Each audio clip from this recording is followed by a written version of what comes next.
Assalamualaikum warahmatullahi wabarakatuh. Perkenalkan, nama saya Bertalanda.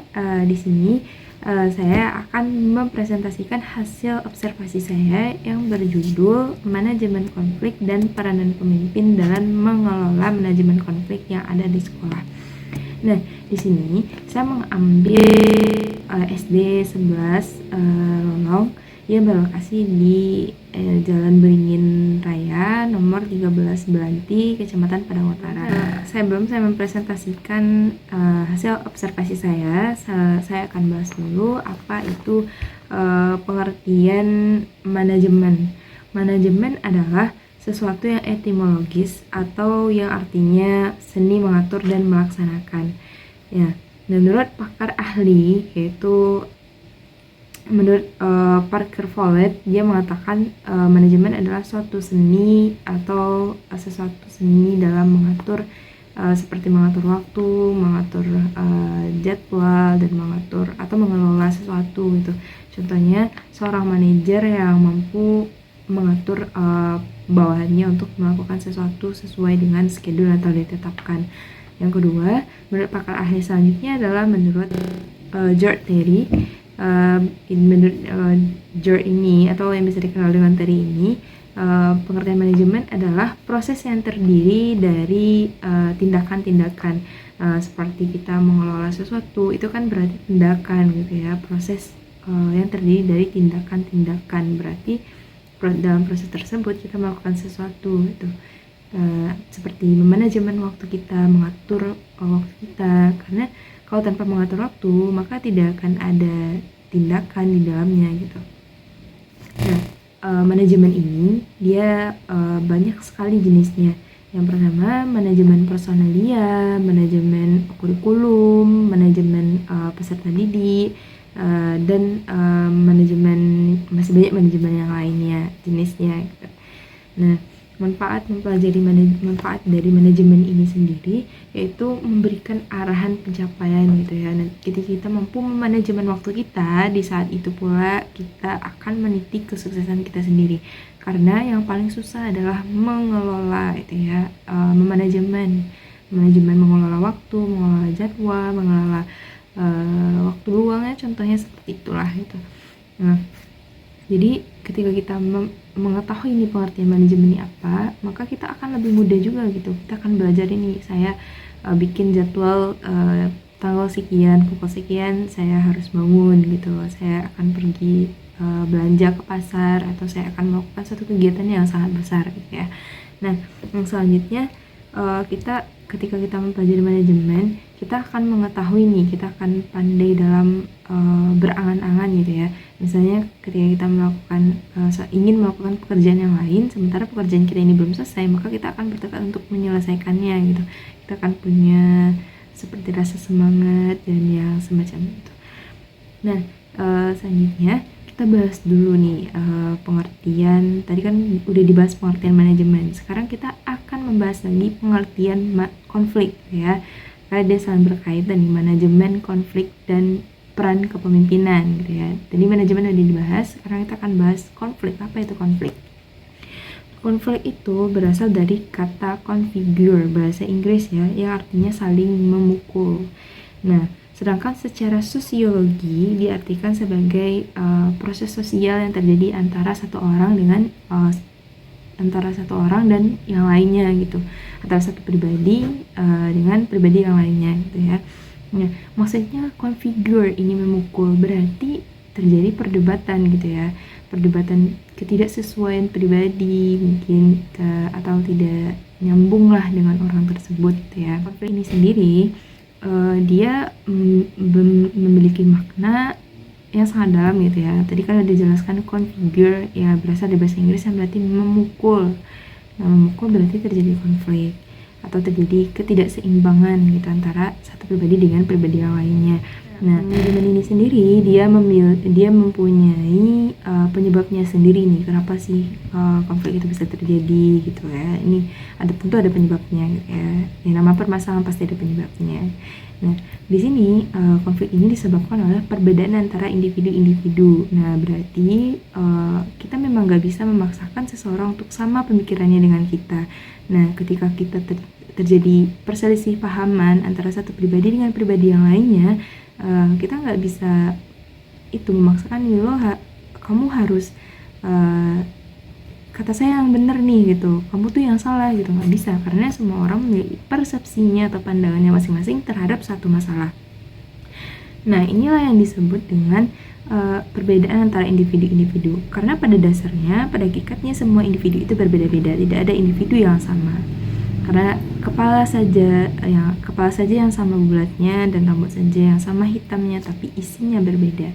Nah, selanjutnya yang kedua nih, perbedaan budaya.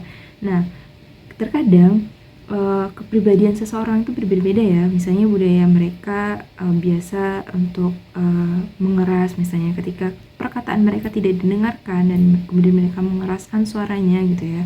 Nah, mungkin kebudayaan mereka atau kebiasaan mereka di rumah memang seperti itu, dan ketika ada perselisih paham di sekolah atau di tempat bekerja gitu ya, dia melakukan hal yang serupa juga dengan teman bekerjanya gitu ya. Nggak semua orang kan bisa dikeraskan, jadi itulah perbedaan kepribadian tadi ya, perbedaan kebudayaan. Ada orang yang dibesarkan di lingkungan keluarga yang memang kalau tidak suka tuh mengeras gitu. Ada orang yang dibesarkan di lingkungan keluarga yang mungkin tidak suka apabila terjadi perdebatan, jadi dia diam saja. Ada orang memang tidak terima gitu, dia tidak diperlakukan secara tidak etis gitu ya, sehingga inilah yang menimbulkan perdebatan-perdebatan gitu ya, permasalahan gitu. Nah, selanjutnya adalah perbedaan kepentingan antara individu dengan individu yang lainnya maupun kelompok. Nah, ini juga merupakan pertentangan dari kepentingan ekonomi, politik, dan sebagainya. Terus selanjutnya perubahan sosial. Perubahan sosial setiap orang ini. Setiap orang, nggak mungkin setiap orang itu pribadinya akan sama. Setiap orang pasti akan berubah-ubah. Mungkin orang yang kita temui mungkin 2 tahun yang lalu mungkin sifatnya berbeda gitu, yang sesuai sefrekuensi dengan kita itu.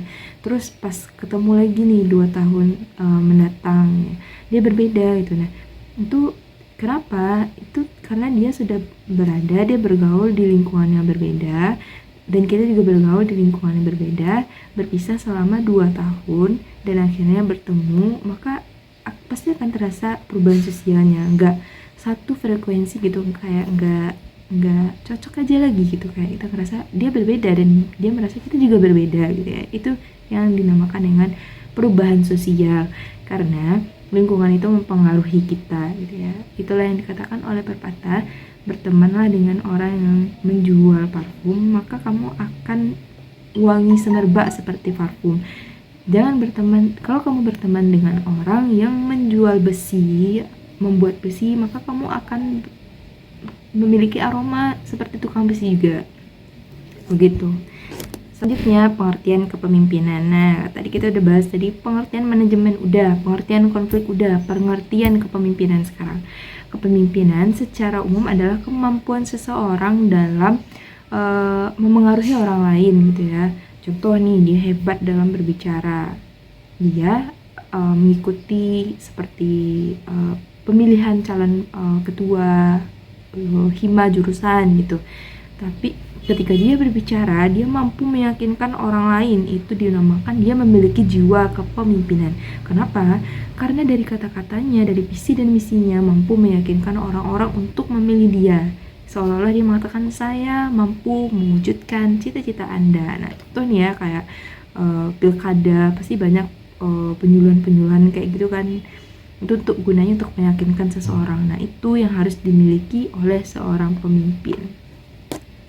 Nah, ini menurut para ahlinya nih, ada menurut Stoner, dia mengatakan kepemimpinan adalah sebuah proses dalam memengaruhi orang lain, baik itu dalam organisasi atau kelompok ya, semacam itu. Dan juga ada menurut Wahjo Sumijo yang mengatakan kepemimpinan merupakan kemampuan dalam diri seseorang untuk mencakup sifat-sifat seperti kepribadian, kemampuan, dan kesanggupan. Nah, itu. Nah, selanjutnya Nah, di sini saya Bertelanda, saya adalah mahasiswa pendidikan guru sekolah dasar semester 5 BP 18. Saya melakukan penelitian ini atas dasar tugas penunaian tugas akhir dari Ibu Sukmaniti selaku dosen pembimbing saya di mata kuliah ini. Nah, di sini saya mengambil lokasinya ya, lokasi observasi di SD Negeri 11 Lolong Padang yang berlokasi di Jalan Raya nomor 13 Belanti, Kecamatan Padang Utara. Nah, saya melakukan observasi ini 2 kali. Karena untuk yang pertama saya meminta izin kepada guru karena di sekolah tersebut sudah mulai sekolah ya pada tanggal 4 Januari kemarin. Saya melakukan observasi saya 2 kali. Yang pertama pada tanggal 4 Januari 2021 di mana pada tanggal ini persekolahan baru dimulai ya untuk anak sekolah dasar, SMP juga dan sederajat itu ya, tapi dibagi-bagi waktunya 3 hari perempuan dan 3 hari laki-laki seperti itu di SD, tapi kalau di SMA saya tidak tahu. Nah, untuk tanggal 4 Januari ini saya melakukan observasi ini, perkenalan diri dan permohonan izin. Pada tanggal 8-nya saya melakukan observasi saya di sana dan subjek observasi saya adalah Bapak Syafril selaku kepala sekolah dan Ibu Umi Afriani SPD selaku guru wali kelas. Teknik pengumpulan data yang saya gunakan adalah variabel-variabel yang berupa wawancara kepada guru atau kepala sekolah yang bersangkutan. Nah, sekarang kita masuk ke dalam pembahasannya. Itu bagaimana manajemen konflik yang ada di SD Negeri 11 Lolong Padang. Nah, di sini kepala sekolahnya menuturkan bahwa dalam mengelola atau melakukan manajemen konflik di SD tersebut, SD 11 Lolong, itu dengan cara melakukan pendekatan interpersonal antara guru dengan kepala sekolah dan staf sekolah. Itu pokoknya intinya saling berkomunikasi gitu ya dalam melakukan pendekatan interpersonal, karena dalam manajemen konflik ini sendiri merupakan aksi dan reaksi bagaimana seorang dapat memberikan masukan-masukan nih kepada orang yang bereaksi gitu ya atau sedang terlibat konflik gitu ya. Ketika si A dan si B terlibat dalam konflik, maka kita harus nih kepala sekolah nih ya, dia harus mendamaikan kedua orang ini dengan melakukan pendekatan interpersonal gitu. Karena yang namanya dunia kerja mustahil tidak ada perselisih pahaman di antara guru dengan guru, kepala sekolah dengan guru gitu ya. Nggak mungkin nggak ada pecekcokan gitu ya, pasti ada. Nah, di sini Bapak tuh melakukan pendekatan interpersonal gitu ya dengan cara memberikan masukan kepada guru yang terlibat. Misal guru yang terlibat adalah guru A dan guru B, maka yang diberikan masukan saling memberikan masukan. Guru A diberikan masukan, guru B diberikan masukan, jadi sama-sama menerima masukan dan Bapak inilah yang mendamaikan gitu ya ketika terjadi manajemen konflik.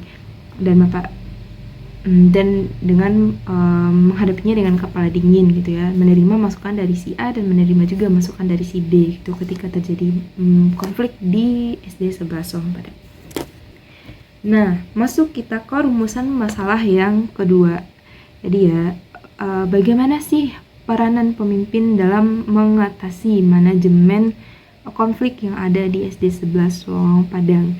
Nah, seperti yang kita ketahui tadi bahwa manajemen konflik adalah suatu serangkaian aksi dan reaksi gitu ya antara orang yang terlibat masalah gitu ya, dan kemudian orang yang terlibat masalah tersebut diberikan masukan oleh orang lain yang ikut untuk mendamaikan kedua belah pihak gitu ya. Nah, ini berarti menyangkut kepada kepemimpinan ya, peran kepemimpinan. Tadi kan di sini ditanyakan bagaimana peran pemimpin dalam mengatasi masalah. Nah, peran pemimpin dalam mengatasi masalah, Bapak Syafril selaku kepala sekolah di SD 11 Lolong Padang mengatakan bahwa peran pemimpin itu sangat besar gitu ya, sangat mempengaruhi sekali peran pemimpin. Karena tanpa pemimpin tidak akan mungkin ada bawahan gitu ya, tidak akan mungkin suatu organisasi dipimpin tanpa adanya pemimpin gitu ya, ketua biasa kita kenal dalam organisasi. Nah, ini sangat besar sekali gitu ya. Jadi bapak ini agar dia bisa gitu ya menjalankan perannya sebagai pemimpin atau kepala sekolah di SD tersebut, bapak ini melakukan pendekatan interpersonal karena bapak ini yakin bahwa semakin dekat gitu ya komunikasi kita dengan bawahan kita, dengan guru-guru terutama, dan untuk staf sekolah, maka akan semakin baik pula kinerja yang dihasilkan oleh staf dan guru gitu ya. Jadi kegiatan gitu dan proses pembelajaran serta komunikasi antara guru dengan guru itu baik gitu ya. Itu yang dituturkan oleh Bapak Syafril gitu ya ketika saya melakukan wawancara. Dan yang selanjutnya rumusan masalah yang ketiga nih kita pecahkan dari wawancara ini gitu ya, karena penasaran sekali rasanya bagaimana sih gitu ya mengelola manajemen gitu ya, mengelola konflik gitu ya, manajemen konflik yang ada di SD gitu ya, karena susah sekali gitu ya untuk mendamaikan atau memberikan masukan kepada dua belah pihak yang mungkin sedang perang dingin ya, sedang perang air dan perang api. Nah, ini saya di sini masuk kita ke rumusan yang ketiga, bagaimana cara menanamkan manajemen konflik di SD 11 Lolong. Nah, Bapak ini menuturkan bahwa untuk melakukan manajemen konflik yang harus menjadi role modelnya adalah dia sendiri gitu ya, karena dia selaku pemimpin, Bapak Syafril selaku pemimpin, dia melakukan manajemen konflik ini dari dirinya sendiri. Karena ketika pemimpin melakukan manajemen konflik dengan baik gitu ya, contoh nih ada masalah gitu ya yang terjadi dengan sistem sekolah gitu ya, dengan pendanaan dan sebagainya macam, itu Bapak ini mengatakan dia menerapkan nih gimana caranya supaya dia bersikap dengan tenang ketika menghadapi masalah, berkomunikasi dengan bawahannya untuk mencari solusi gitu, dan bersabar gitu ya, dan tidak cepat dalam mengambil keputusan gitu ya. Ini semua keputusan dilakukan dengan musyawarah untuk menghasilkan mufakat yang memang benar-benar disetujui oleh semuanya gitu. Ketika suatu keputusan itu sudah diambil, ditetapkan, tapi ada beberapa orang yang tidak menyetujui, maka tidak akan berjalan juga gitu ya. Karena dalam permasalahan gitu ya, kita akan mengambil jalan yang terbaik di mana suara yang terbanyak gitu ya. Berarti suara yang terbanyak adalah jalan yang terbaik gitu ya. Nah, itu penuturan Pak Syafril melakukan pendekatan gitu ya, komunikasi dan menjadi role model, menjadi pribadi yang tenang dalam menyikapi masalah, yang sabar, menyikapi masalah dengan kepala yang dingin, dan tidak terburu-buru dalam mengambil keputusan, dan bermusyawarah untuk menghasilkan mufakat yang baik, mufakat yang disetujui oleh semua guru dan staf sekolah. Nah, begitu juga kepada siswa. Bapak ini menuturkan bahwa untuk menerapkannya dia juga harus melakukan hal yang sama kepada siswanya gitu, menjadi pribadi yang disegani oleh orang dan bersabar kayak jadi Bapak ini bersabar ini bukan bersabar atas apa-apa gitu ya, tapi sabar menghadapinya dengan kepala dan dingin dan tidak cepat mengambil keputusan gitu. Pesan selanjutnya adalah bagaimana peranan guru dalam mengelola konflik atau manajemen konflik yang terjadi pada siswa SD 11 Lolong Padang. Nah, menurut Ibu Umi selaku guru wali kelas, dia menuturkan bahwa peranan guru dalam mengelola manajemen konflik ini sangat besar karena yaitu tadi ya dituturkan oleh Bapak Syafril tadi, bahwa ketika kita ingin menjadi seseorang yang benar-benar baik gitu ya, apalagi kita berada di dalam organisasi dan kita diposisikan sebagai seorang pemimpin bagi bawahan kita, itu kita menjadi role model gitu ya.